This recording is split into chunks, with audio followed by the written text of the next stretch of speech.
Alors, les soins de support, ça dérive d'un anglicisme qui vient de supportive care et qui, si on devrait les traduire de façon plus fidèle, ça serait plutôt les soins de soutien. Donc ce sont des soins qui vont accompagner des patients qui sont atteints de cancer depuis le diagnostic et tout au long de leur traitement jusqu'à la guérison. Ces soins de support, souvent, sont confondus avec les soins palliatifs. Les soins palliatifs sont une partie des soins de support. Ils s'intéressent à la douleur, ils s'intéressent aux soins de fin de vie. Les soins de support, ce sont des soins qui démarrent dès le début. Donc c'est des soins qui accompagnent la vie, pas la fin de vie. Comment ces patients vont vivre leur traitement?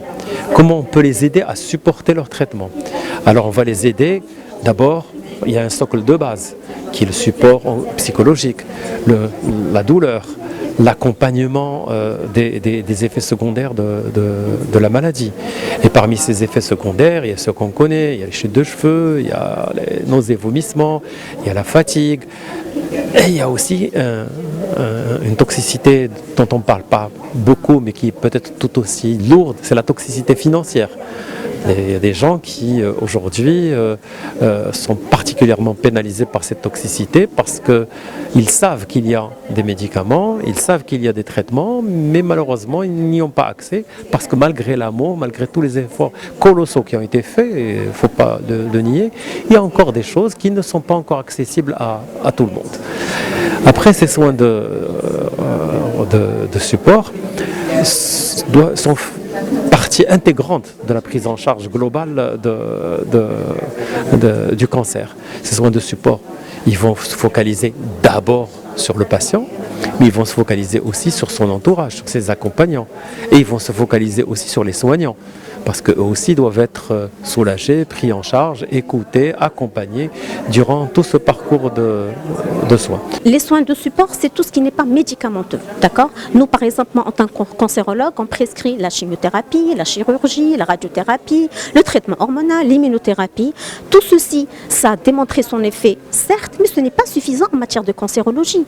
En matière de cancérologie, les patients ont une dépression. On n'a pas le temps, on n'a pas les moyens, on n'a pas la compétence de s'intéresser à la dépression, par exemple, des patients. Les soins de support, ils accentuent l'isolement des patients. Les patients se renferment sur eux-mêmes. Les patients, on a un grand problème d'abandon thérapeutique parce que les patients ne souffrent pas seulement de leur maladie, la maladie physique. Ils souffrent aussi de l'isolement, ils souffrent de la dépression, ils souffrent de beaucoup de problèmes sociaux. Et malheureusement, les oncologues que nous sommes, nous n'avons pas la capacité, nous n'avons pas la compétence de gérer ces problèmes. Donc, grâce aux soins de support, grâce à tous les ateliers qui sont divers, qui sont très globaux, grâce à ces ateliers, les soins de support améliorent la qualité de vie des patients. Donc les soins de support ne sont pas un luxe aujourd'hui, ils doivent être prescrits en même temps que les traitements conventionnels, dits conventionnels, comme la chirurgie, la chimiothérapie et la radiothérapie.